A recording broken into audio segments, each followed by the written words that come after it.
Good afternoon, everybody. It is the 12th of June, Wednesday, and it is time for TRIPWIRE again, and we have a phenomenal show ready for us today. Thank you all for joining us. Look forward to the next 54 minutes of us discussing wonderful things about this fantastic veteran. I have Staci Boyer, everybody. Staci, thank you very much. We are honored to have you here. Really appreciate you joining us from the KGRA family and specifically here on TRIPWIRE with us. Thank you. Thank you for having me. Absolutely. I'm excited. Excellent. So, Navy veteran. Yes. Let's talk about what just a couple years ago, that you were in the Navy. So let's talk about what got you going into the Navy, where you're originally from, and what has got you going living here in the Chicagoland area. Well, I graduated and then I worked I had been living on my own since I was 15 years old. So back then it was a little more common for people to move out of the house and get started with their lives. I'm almost 54. So your age, I'm a little older than you, I think, right? Just by a day. Let's not talk about that. By day. I'm still sensitive about being in my 50s, so we'll talk about that later.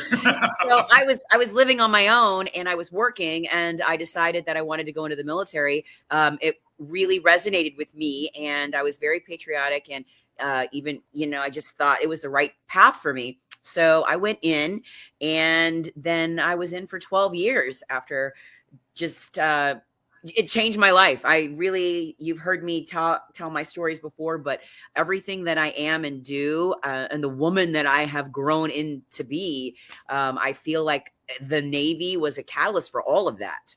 So fantastic. And so where did you start your 12-year career in the Navy to propel yourself to where you're at now? Well, boot camp back then was in Florida. So that's where I was. And then I went to hospital corps school at Great Lakes. It's no longer there as well, which is sad. Then I was stationed from there. I went to Bethesda, and that was right before we went out to the Persian Gulf War. So I was at the Naval Hospital of Bethesda, and I'm always going to call it that. I don't care if they change the name. All of us that were stationed there when it was called that are never going to say anything else. So then the Persian Gulf War, I was on the Comfort, and I was out there for just about a full year. The whole time, came back, and from Bethesda, I was working as kind of a ward corpsman back then, and which I loved. I worked in pediatrics, and I did the shifts on the ward. And then I decided that I wanted to, when my duty station was up, I ended up going to Oakland Naval Hospital. And while I was in Oakland, I was there for a while, good bit. I ended up going to surgical tech school. So I started to specialize myself and work in the operating room, which I loved.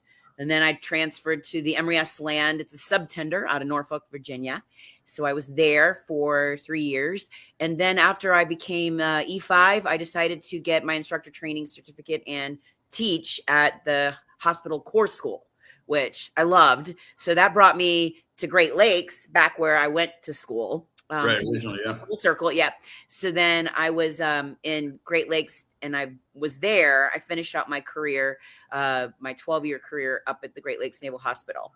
And it was amazing. And, I got out after 12 years because I was married to my older son's father, and we got divorced. And it was like, I was kind of trying to figure out what to do. And at that moment in time, like I got out. The one thing I would do different with my whole life only is I would have stayed in reserves.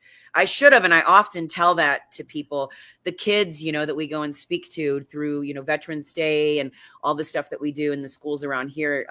When I talk to them, Career Day, Veterans Day, and anybody that's interested in going into the military, I always tell them that is something that when it's time for you to separate or leave, always factor in the importance of that reservist piece. Like I would be getting a retirement pay right now. Right. Yeah, right. I would have had retirement pay all through COVID times. Yeah. And it's the one thing that I would have gone back and done a little bit differently. Nothing else though. I got you. That's quite a lot of bouncing around. And I also was on active duty during the first Gulf War, although I never made it over there. So thank you for that. Always good to see someone from that era and have a conversation with them, because a lot of these young kids, the global war on terrorism, 20 years, some of these kids have no idea about the first Gulf War. They don't, they can't remember it, or it wasn't on schools or anything like that. Right. So you found yourself back at Great Lakes. You left got out of the Navy after your time there as an instructor. You've stayed in the Chicagoland area, because Great Lakes, for those of us that are our viewers are not familiar with it, Great Lakes is just north of Chicago on Lake Michigan. And then I'm sure it was a little bit of time, but 35 years as a fitness pro, that's incredible. That's absolutely incredible. So I got my first personal training certification early on in my military career when I was like 18. So and being a hospital corpsman, you're in the medical field. So you're kind of in charge of making sure people are physically fit, can pass the PRT test. So I was always put into a position where I was needed to do that even before I became super passionate about it. Right. So my fitness, being in the fitness realm, that fitness space, that health, wellness, medical fitness space, has really been something I've done my whole entire life. Well, that's awesome. Adult life, let's say. No, yeah, I get it. Yeah. I get it. So that led to, so which did you start first? Motivating You, or did you start Phoenix Productions first, or was it kind of around? Motivating You. Motivating You was my first business, my first book. That literally started. I've actually got a fun story about that on my website. How I even came up with the name. I had a friend of mine was a calibration tech, and she, her email was Calibrating You. Right. Very similar to the 8 in Mind. And then she's the one that said that I was motivating, and that when I would speak about what I was passionate about, I was really motivating you. Right. So I was, I'm going to use that in my email back in the day, like my email, your emails like really represented who you were back in the day, if you can remember that, and so I had a couple different variations of that throughout. And then when my first book came, I was like, Motivating You. It just made sense. And then my business, I started writing the book, and then business opened kind of right around that same time. I opened my business, and then the book came. And so keeping the name the same really made a lot of sense to me. And so that was back like in 2008 when I started Motivating You. Phoenix Productions is going into their my 4th year. Very nice. Yeah, 2025. Nice. 2025, May 3rd, 2025 will be my 4th date for the Phoenix Productions, the Phoenix Natural Noble Warrior, which is the bodybuilding show that I promote. That's awesome. You and I've had multiple conversations about your event at the first weekend of May. Yes. And I'll definitely get back to that. How many? Let's explain to the audience. I mean, how many? You're an author. How many books have you written? So I've had 6 book projects. And the reason why I say book projects is because one of them was a collaboration with other authors. And then another one was the recording of the audio version of Motivating You, which I did pretty on my own. I hired, I got studio time and mastered it on my own. And so that's why I call it projects. But there's other books that I've written that are out there on Amazon, easy to find, just Googling my name. And then links are on my links that are going across the ticker on the bottom of the page. I got you. Well, and so in the description of this episode, we've got all the links up there too. So awesome. That way, if anybody misses this live broadcast, they come in late or whatever the case may be, they'll be able to find it up there for you as well. So, awesome. Let's go into this. A lot of people are not familiar with NPC, and you are an NPC promoter through the Phoenix Natural Noble Warrior Productions. Yes. So why don't we explain what the NPC environment is? So the NPC is National Physique Committee, and it is arguably the largest amateur bodybuilding organization in the country. And our pro division is the IFBB, the International Federation of Bodybuilding. And so we've got the amateurs that compete in the NPC, and they qualify for national level shows. At the national level, then they are pro qualifiers. They have the opportunity to win their pro card. So we have different competitions. And in the bodybuilding world, there's obviously some natural athletes and some not natural athletes. That's no secret. There are some organizations that are smaller, different organizations out there that claim to have all of their shows natural, and they that's their business model. Sure. And then with the NPC, we have a mix, and my show is one of our natural shows, and we do test. We polygraphed in the past, but I am moving to a higher level, more expensive method of testing, going into year number 4, and that's going to be with urinalysis. So we do make sure that our natural shows are in fact natural. We do have natural national level shows for the pro qualifiers as well. So if you're a natural athlete and you want to go only that route within the NPC, you can. However, our athletes are at such a high caliber with their conditioning training and the coaches that are in the organization that many of the natural athletes are very competitive with those top level athletes that, you know, might be taking anything. Sure. I understand. Yeah. And I'd like to share with the audience, there's, I guess this is a district that you belong to, right? For the NPC, or this region as far as the NPC is concerned? Yeah, we have a tri-state area, Illinois, we call it NPC Illinois. And we have 6 shows in Illinois. And then there's 5 up in Wisconsin that are under our umbrella as well, and then 1 in Iowa. And Chuck Sano is our NPC chairman, and so he basically governs all of those shows that are underneath, and I'm one of those. I got you. And then your show specifically, early May, first weekend of May, is the Veterans Show, and I'm not sure if is it on. We can check your site, but. I mean, you did a lead into it. It was awesome. I got to commend you on just how prominent and how fantastic it is that your entire show is catered towards honoring veterans, and it's fantastic. If I wasn't geographically challenged every first weekend in May, I'd be attending. And just so that my viewers know, I am not trying out for the dad bod competition for your show. I'm not doing that either. I want to make sure that everybody understands that. I will not be doing that. But so motivate to use your gym, motivate and use the gym. And I see you doing videos on on Instagram and Facebook, and you're walking your contestants, the people that go to your gym for training. You're walking them through the process. You're training them. How about we explain some of that to the audience? I do all of it. So I have an app that I developed that my clients, I have athletes that compete, and I also have lifestyle clients. So I coach anybody. I've got a very large amount of clients kind of all over the country that I'm able to touch with this app. And then I have my studio, my gym that I own locally. So people, work with me either online or in person or a hybrid of both. Competitors are usually very great independent workers in the gym, so they don't always need a trainer. They like to meet with me, maybe some of them meet with me more often, but they like to meet with me once a week or a couple times a month, just to push themselves past the plateau, have some FaceTime with me to talk about things. But I do on Sunday, one of the things that you do see on Sundays, I do group posing in the studio. I have a stage there. I have pictures of the judges.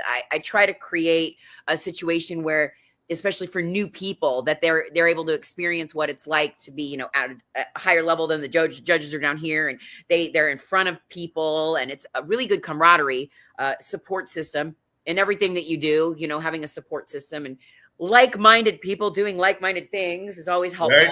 Exactly. Yes, I get it. No, that's fantastic. So, how long have you actually had the gym's in Naperville? Is that correct? So how long have you actually been at that location? We opened October of 2019, right before COVID. Yeah. And I opened it as a wellness center because I do a lot of stuff in there. I do stuff with the community, I'm part of the chamber and the Rotary and the VFW and the church. And so I open it for whatever anybody needs. People want to do things and activities. So, and I do seminars, and I just didn't want it to be, at the time, didn't want it to be labeled as a gym. And it was good thinking at the time because I wasn't required to close. During COVID, I was able to manage who came in, when they came in, and it was a different type of situation. So that really was beneficial for me because it was a struggle with Scott, being my husband being a bartender. He lost 4 jobs in one day. So when it was good, and I had just opened that studio. So I was like, oh my gosh, what am I going to do?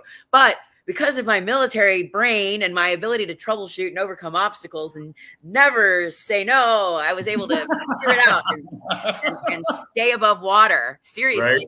Right. Is that a Navy reference? Stay above water? Yeah. Throwing that out? Yes. I mean, just sticking it to the Army guy, huh? I see how they're doing. Okay. But I was able to keep things going. Perseverance, tenacity, like those things. Like we don't give up. Like, I'm not going to give up. You're not going to tell me no. I'm going to get through this. I am going to get through this. And I absolutely did. But my business, I'm lucky because I reverse engineered my brand, which, the tenacity of that is from what I learned in the military. But my brand was already existing, right? I already had clients. I already was motivating you. And then when I opened up the brick and mortar space, people already knew who I was. So it wasn't like I was trying to guerrilla market people to come and find me in this industrial park. People were looking for me because they were already my clients. Right. So awesome. I often tell that story to people, entrepreneurs. I'm part of veteran-owned business connection groups where we help new entrepreneurs, veterans that are wanting to open their own businesses. There's a lot of things I learned over the years that as I've grown my business, how I've taught myself how to build websites and market myself and what I do, best practices and what not to do, help lessons learned. Yeah, I get it. Help me get through COVID. That's we're all happy that we're on this side of that. Yeah, for sure. Regardless of how it panned out, we're all glad we're on this side of it. Indeed. So, for the audience, I want to share with the audience that you just got the official title of Commander of the VFW in Naperville. Congratulations! Yes, thank you. How long were you when did you start becoming involved in the leadership of the VFW? How about that? Well, and this is an interesting little story too, and I don't know how much of this you know already, but back in 2015, I met Phil Mahan at a Rotary Naperville Response to Veterans event, right? And so my husband and I were there, and Phil came up and talked to us, and I bought a lifetime membership right then, paid in cash, and I got one of his pins. I still wear his pin on my cover to this day. And I went up on stage, and I still have this picture of me, and I look like such a young little girl up there saluting. I'm in my workout clothes, no hat, no cover or anything, right?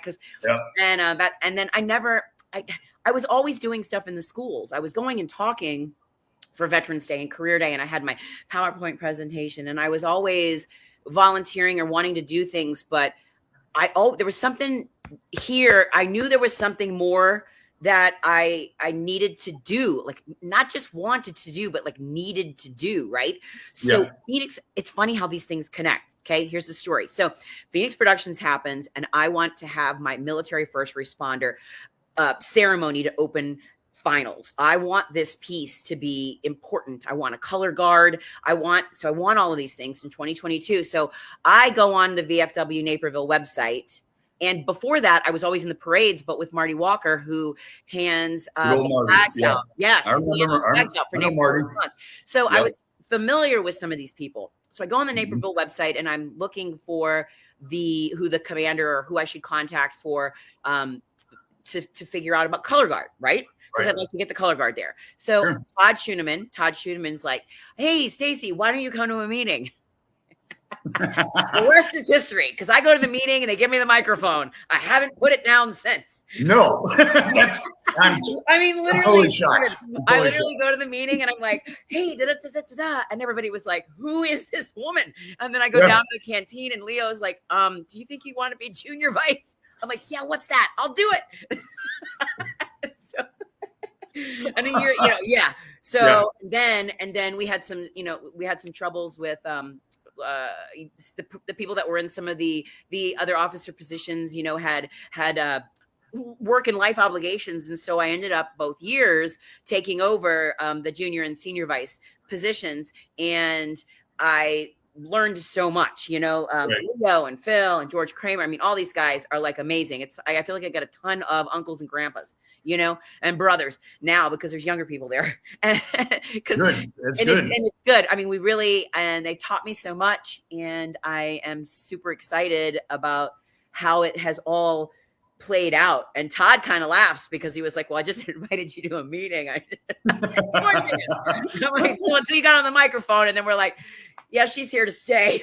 Yeah, exactly. Holy moly. So it's funny that you mentioned that, though, because,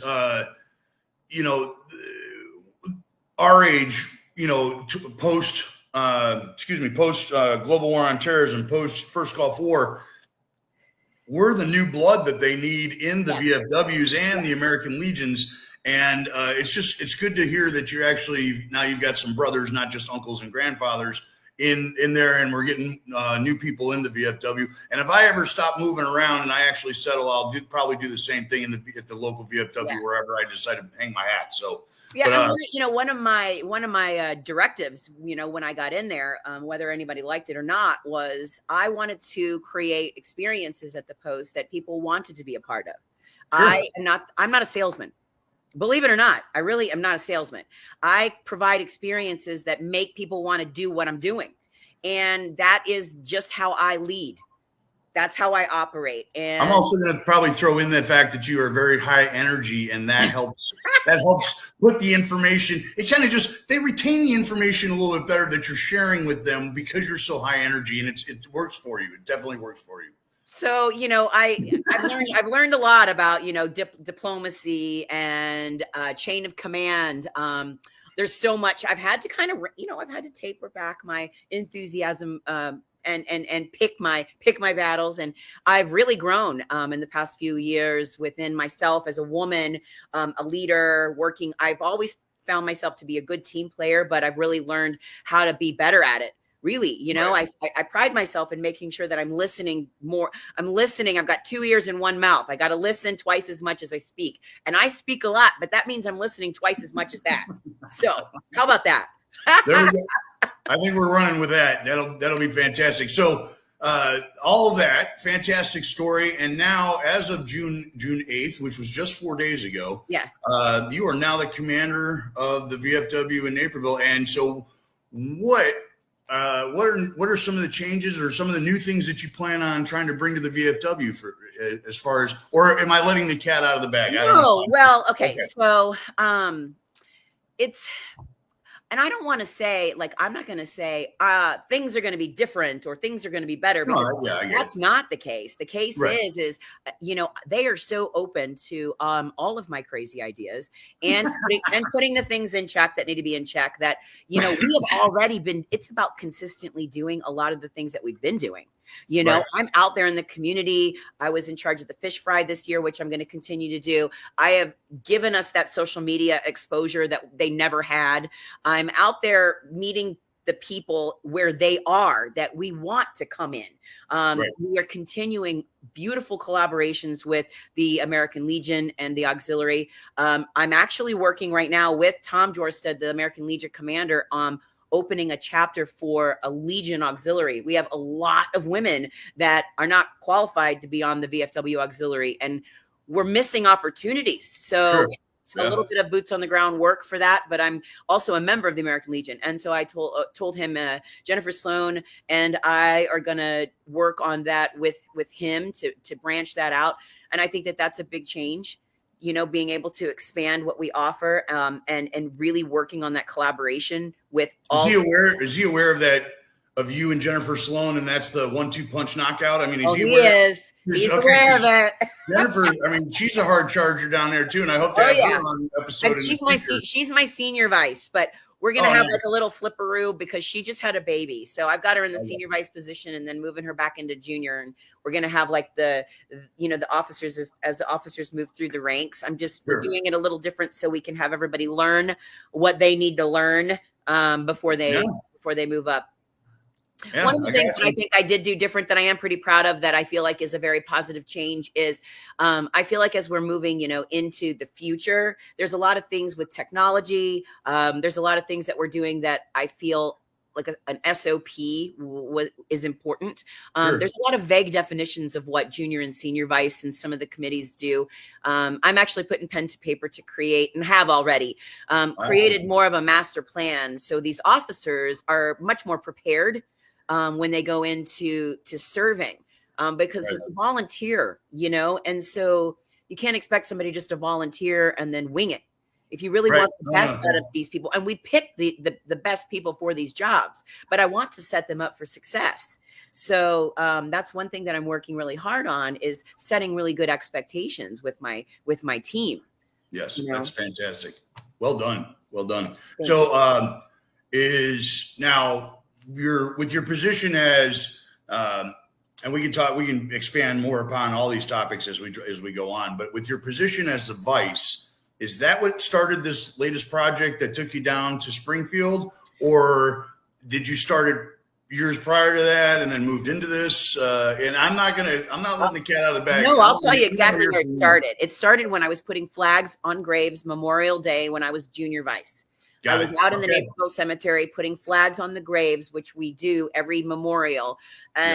And Nadia had the clipboard, and she was reading. We look for a grave that's at the front of the line and the end of the line, and then we look for all the veterans' graves in between, and we place the flags down a foot marked out, and we read everything that's on the clipboard. That the information, Jim Hogue is amazing with how he has curated this information for this ceremony that we do, and we read about everything we can find, like whatever they did, when they stood, whatever. And so there was 35 graves in the Naperville Cemetery. And I remember it would say, description would say, look for this beautiful memorial and then walk 14 paces west and look down for a pile of broken rocks and debris. And that's where the flag goes. That first year I was junior vice, everybody knew I had a voice, but nobody was really listening to me yet. I got you. So whenever I would bring up this was a problem and I didn't like this and we needed to do something, everybody would say, that's going to be a lot of work, Staci. That's a lot of red tape. Nobody's going to listen. You're going to have to do all this stuff. And I said, okay. And so I kept tossing it around. And then when I became senior vice and we went out again, I go, enough is enough. I'm not going to do this every year. And then you've got everybody virtue signaling, everybody putting the flags down is very important. Okay. Absolutely. It is. And everybody does it. Right. But then you've got these people that are taking pictures and posting it on Facebook. And they're like, look what I did at memorial. And I'm like, I know you people care about this, right? I know you do. I know you care that these graves are destroyed and you can't read them. Apart, destroyed, I get it. You can't read the names or they're non-existent. Complete and that led me to, I said, well, if we can adopt a highway, we can adopt a veteran's grave. I love it. So that led me to the first piece. The first piece was I found all these companies that were like, here's the money. And then so I went to the monument company and I got a great deal, worked out 50% monument, installation of the foundation, taxes, everything. So we got a 50% marked off. So we ended up with about a $1,500 to $1,700 bill to adopt a grave. So then the next piece was I was told that I needed to have next of kin permission. Yes. So which I, for one solid year, with the help of people from the FBI, investigative reporters from CBS, myself calling, searching, background checks, I searched for a year for next of kin for all 35 of these graves, and we found one. Yeah. And Naperville North High School Veterans Club raised the money, over $1,700, and refurbished that grave, Edward Hiltz. He's actually a VFW owner or a VFW member. His family is part of the, he was a VFW member and his family's local. And I was able to speak with the granddaughter, and it was a beautiful thing that it all came together. But then what do we do with the rest? So then that's when I decided to write a new law.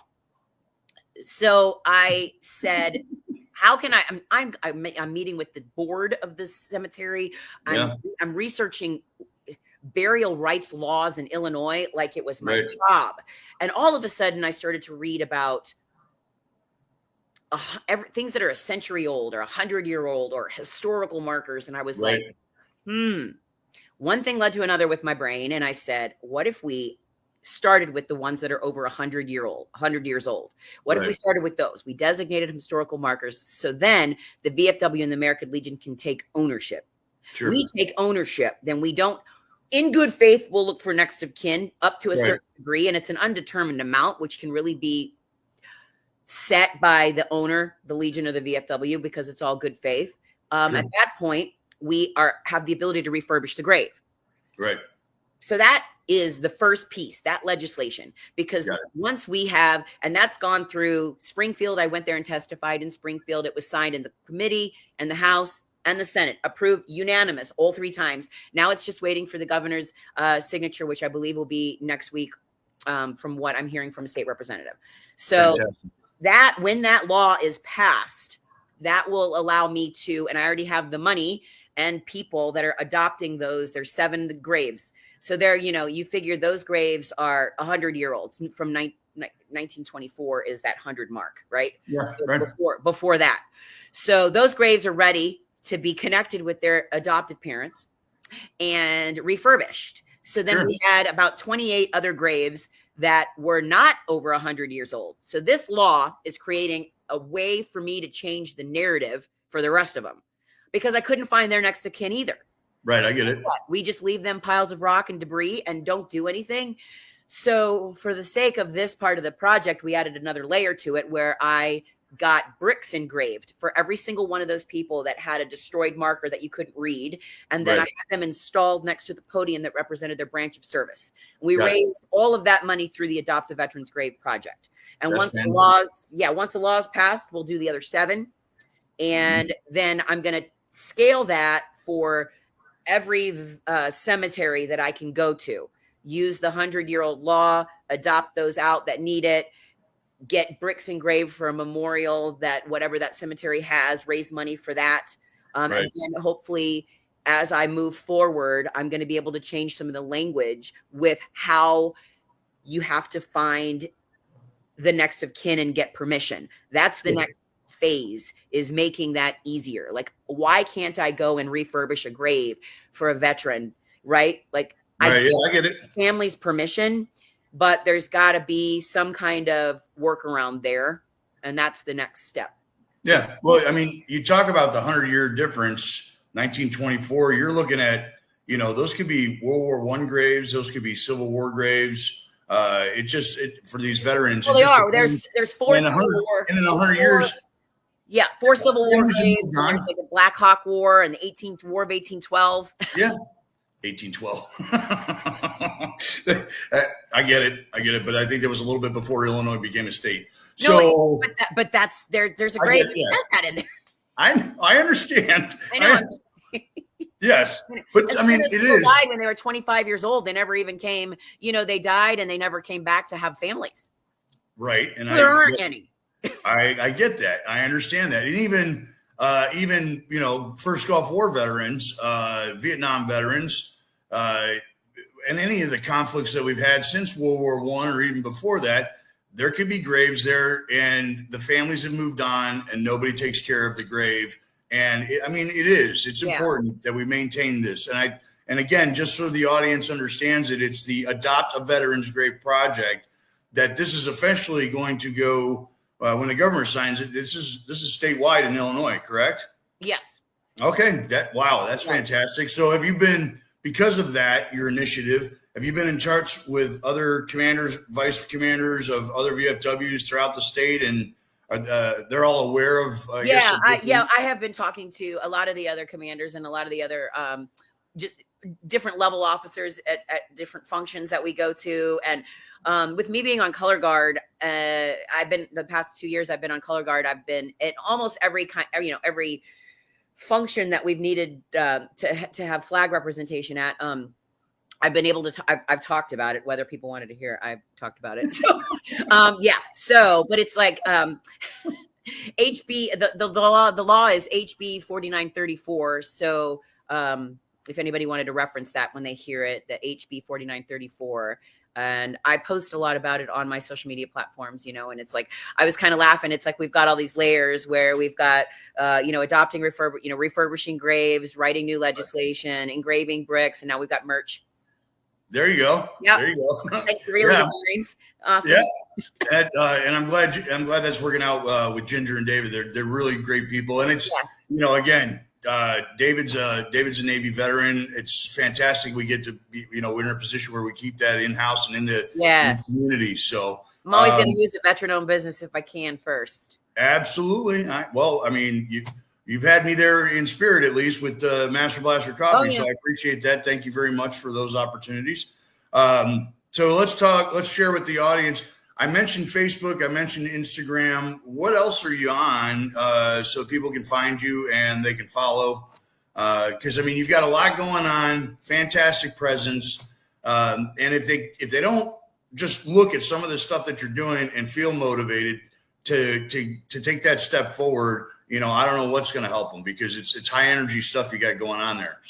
So on Instagram, obviously I have my personal pages. If somebody wanted to follow me as a person, the Motivating You To, that link tree link. If somebody's just listening and can't see that ticker, that linktr.ee/motivatingyou, has everything on there. So I've got my books on Amazon. I've got podcasts. So if you go on my podcast, like Spotify, easy. Most people have Spotify. I'm also on SoundCloud and iTunes, but I've been using a lot more Spotify lately. And my podcasts aren't long like this one. So my podcast, I specifically keep short, because we try to say that we have attention span goldfish. So I like to do these 2 to 4 minute nuggets and have people and I don't necessarily interview people. I've interviewed a few people, but for me, it's just about me having this thought that I feel like I need to talk about, and I'll talk about it for 2 to 4 minutes, and it's like a little takeaway nugget. And so that's what people know they're getting with me, is just, it's called Staci Speak. Sure. And it's just Staci speaking. So there you go. But Spotify, find me on Spotify. And then I run the Naperville, Facebook and Instagram. So finding the Naperville VFW post 3873, finding that Naperville Instagram and those Facebook pages, you'll see all the stuff we do. Our fundraisers, our Judathon, our turkey raffle. We've got our fish fries, our veteran resource business fairs, everything that we're doing, our blood drives, all the stuff that we've got going on in the canteen, the things that we're doing just out in the community. Everything is there, and it's up to the minute. So, and, there's one thing, I've had a lot of conversations with people that because I'm part of the Rotary in Naperville, and I'm part of the Naperville Chamber as well. And I represent both my business, Motivating You, and the VFW with those. And I have since I became junior vice. So I'm kind of their connection with the post with that.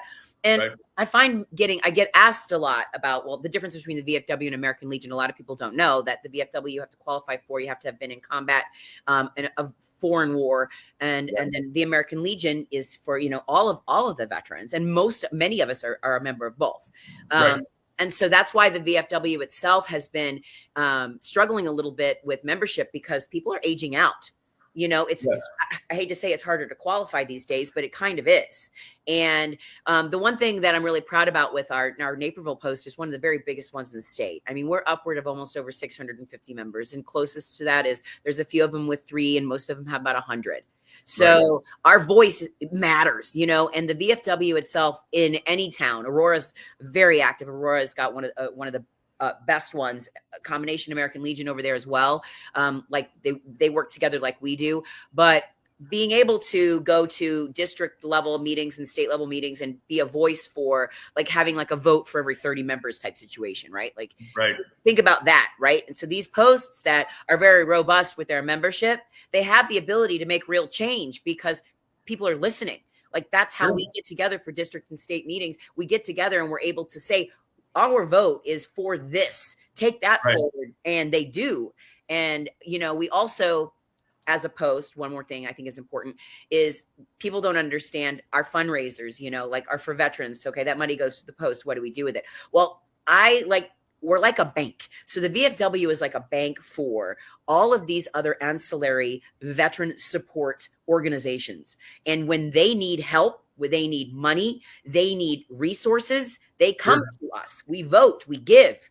and Right. we keep that money available. We help individual veterans, we help families, we donated over 40,000 to the National Home for Children, which is also to civilians. Think of like the Ronald McDonald House. Right, exactly. You can kind of compare it in layman's terms. Yeah. So we work very hard within our VFWs, all of the VFWs, to have that money to be able to give to those veteran organizations that are out boots on the ground, that are setting up stuff at this state fair and doing this at this, festival. And they're out there. They need money so they can do that. And they come to us. And so that's how it all kind of connects. Yeah, I got you. So, three things clicked in my brain as you were describing that. One is fish fry. Dad was in Naperville. My sister still lives there. I've been down there several times to visit and handle business. I've talked to people in conversation. They love the fish fry this year. They had the best time. They're like super excited. They're like, when can we start that again? Because it was fantastic. So kudos to you. That was it's very prominent in people's minds about the fish fry and the VFW, and what a fantastic job you and your team did over there for that. That's fantastic. Thank you. Second thing is yes, you are out there all the effing time in the public. Was that softball, baseball, or what? Softball. It's a little league team on Saturday. Yeah, that was a little league team. Where you were at Saturday? Okay, yeah. So photo shoot. I'm not sure if you wanted to do audio, because I was down there visiting my sister, and the Casadas were crazy on Saturday. But I'm sure you had a good time with the little ones down there with the softball thing. So again, I'm as your friend, I'm proud of you for everything that you're doing, because you're making a difference, and you're throwing your presence out. You're putting your presence out there, and people are noticing, and it's good for the community. It's fantastic for the community. Thank you. Last thing is we have the article on your grave protection bill thing. Did you want us to bring that up? Should we bring that up so we can talk about that for the remainder here, and then we'll get closing comments? And you can bring that up. I think that's really important. Absolutely. All right, here we go. So Stephanie Kivowitz is the state representative. That she's a Marine. Well, once a Marine, always a Marine. So I don't want to ever say was. She's a Marine, and she is an amazing advocate for our veteran community, both our post and the Aurora Roosevelt American Legion and VFW. She's very active in the community as a whole, and with veterans legislation. She's amazing, and she really guided me on what I needed to do here, and I am just thrilled with how it turned out. Fantastic. That's great. And I'm sure you have a link for that article somewhere in your massive cyberspace footprint out there. I don't actually know if I do. Where is that article? I mean, I feel like I have access to everything, but I'll make sure we get it. I'll make sure we get it to you. Yeah, it's in the notes now, but I'll make sure we get it to you after the show. Yeah, send it to me. Yeah. Cool. Okay. Too easy. We can do that. So what's the next as we wrap this up, what's the next step forward for you? And then what? Well, okay. So here we go. You're like, wrap it up. June 30th. No. I'm not, excuse me. I would never say that to you. I'm just going to say, what's the next step for Staci Boyer? Here we go. So June 30th is our officer installation dinner, right? And I've been calling it induction dinner. And so induction or installation, both of those words, no one's corrected me yet. But the officer dinner is June 30th. And I'm really super excited because we have almost 120 RSVPs. So, and it's not just, and this is what I love about it is, like you said, I'm kind of all over the place and everywhere. And my goal with the dinner, because it is open to the public, is I'm curating a situation where I know that people care about the VFW. People care about veterans. Obviously, veterans are there. No veteran is going to be turned away that wants to come to this thing. But I'm super excited that some of the people from the Rotary and the Chamber and the other place, Naperville Responds, those people that we work with and do things with and support us and we support them, they're coming to this too. And so it's just this really amazing melting pot of great minds coming to this dinner as we, kind of change command. So Awesome. I'm really excited about that. And, you know, we've got our veteran-owned business resource fair that is coming in August. And you've been to the last one, and you know how amazing that was. So August 17th that's coming around, and we're going to have a very similar vibe, music, food. It's going to be amazing, big, right? But then I'm working on another project that I really want to mention with the Rotary. And it's an interesting take on PTSD. And I've got 4 other people on the board of this, and we wanted to do something different. And I'm very excited about, we had this theme of survival skills. And so we're calling it a resilience tactics workshop, but it's supporting the supporters of the military and first responder communities. It's when those supporters are giving back and are needing to keep their own cup full. So gearing the exhibitors and our breakout sessions around how to help those people that are our support system. And some of those supporters are veterans, like myself, for example. I don't struggle from PTSD like a lot of my friends, my brothers in arms at the VFW do. So I'm a veteran that they can trust and talk to, but I don't have that same pain. And we've had conversations about that. You and I've had conversations. Yes. And so we are going to have a breakout session that is specifically for just veterans and first responders. That'll be there. Nobody else is going in there. It's more of a share your story, and you have to actually have an ID to get in there. We're not letting anybody come in just by saying they are. We're carding them. And then everything else is geared to where we're trying to help people be better supporters, and even first responders, helping give them an insight on the job, how to deal with somebody, a veteran that's got PTSD, social anxiety, loud noises, crowds coming around. That's not going to make them calm down. And, we've got a lot of really cool things going. The link to that, just so you know, is also part of the link for the officer dinner. So I can send that to you if you need it, but there's a flyer there. And I can send that over to you, but it's the Resilience Tactics Workshop. And I'm assuming there's a panel. There's a couple of you. There's the Rotary. So we're doing it at Little Friends. They're donating the space. We're working with Support Over Stigma, that organization. Zoe, we're working with the Rotary Club. So we've got 3 people from the Rotary, the Support Over Stigma, and then myself. So there's 5 of us together that are working on this workshop, building it and bringing all the people in. So I want to extend an invitation for you and any of the leadership from this workshop that would like to come back on TRIPWIRE and either pre or post the kickoff of the workshop, let us know how it went or talk about what's going to happen. I'd love to have you back. And as you know, it's very important for me about the PTSD, PTSI status. We talk a lot about that here on this show, and I want to continue to try and help the community, both sides of that coin, first responders and also as veterans as well. So, so we have 5 minutes left. So do you want me to send you after we get off? Look at her. I'm telling you, Skywatcher, she's just taking over the show. Here we go. I might have to pull her in as my assistant in this show on a regular basis. So, what were you? I'm sorry. What were you saying? No, I was going to say, do you want me to send you a link for that on here or a flyer? Yeah. Well, go ahead and send me the link, and I'll throw it through all of my. Because as we've talked about before, I've got my network of thousands of followers. You've got your network of 20s of thousands of followers, and some of them overlap and some of them don't. And I'll make sure that we push it all out, and everything will be good. So so I'll just put the link. Just text it to me because we're going to lose it as soon as we get off the show. Okay. So I'll just text it to you. You don't even need it. And I'll have Skywatcher send me that link for that article. Okay, perfect. And then pass it on to you. So, famous quote, and then we're going to go ahead and shut this bad boy down because we probably got everybody jumping out of their skin about everything that's going on. Oh, you want a quote from me? Okay, so I want a quote. I want a Staci Boyer fantastic quote. Keep people motivated. Here we go. What do you got? Well, okay. I like this one, though. Your successes are in direct proportion to your efforts, period. Take ownership and responsibility for whatever it is that you're doing. You're either doing what you need to do or you're not. Get it done. Very nice. Very nice.